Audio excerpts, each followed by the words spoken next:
In their background and uprising, the man known as Simon, son of Jonah, and Saul of Tarsus could not have been more different.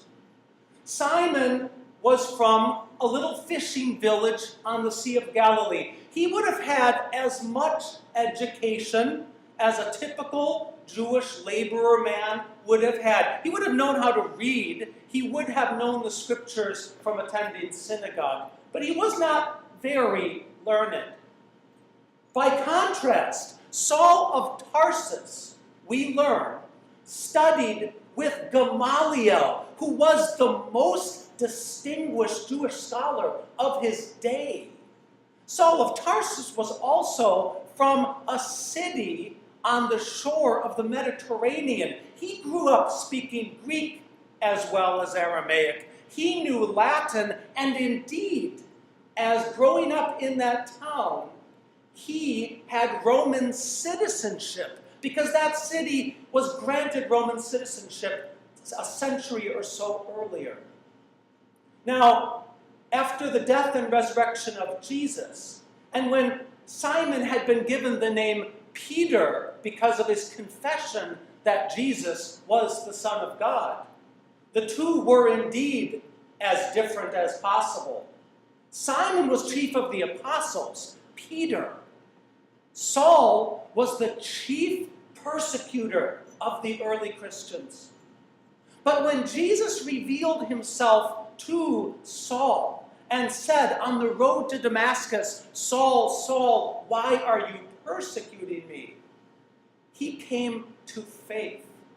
And indeed, as he became an apostle commissioned by Jesus himself, he wanted a break from his past, and he took the new name Paulos, Greek for small one, to show the humility that he felt in having once persecuted the church. Even so, Simon Peter and Paul continued to be very different in their ministries. Peter focused on ministry to the Jews. Paul was notorious for his travels throughout the Gentile world, preaching the word of Jesus to all the nations. As it would happen, both of them would end up serving in Rome. Peter leading the church there of people from Jewish ancestry, Paul as the leader of the Gentile Christian church. But then, there came a day when there was a horrible fire in Rome. A good part of the city was destroyed, and the Emperor Nero needed a scapegoat to blame this disaster on. And a convenient choice was this new and growing religion of the Christians. And so he ordered that Christians be arrested, and in particular, if possible, to find their leaders. Some friends of Simon Peter told him what was happening, and they urged him to flee from the city. He was leaving the city on the street known as the Appian Way when he came upon Jesus walking into the city. And he said to Jesus, and the Latin phrase that is famous from this, "Quo vadis?" Where are you going? And Jesus said to him, "I go to Rome to be crucified again, because my followers will not suffer and die for me."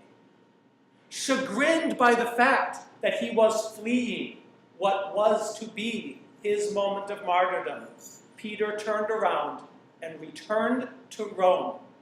And there, Paul and Peter would once again be very different in what happened.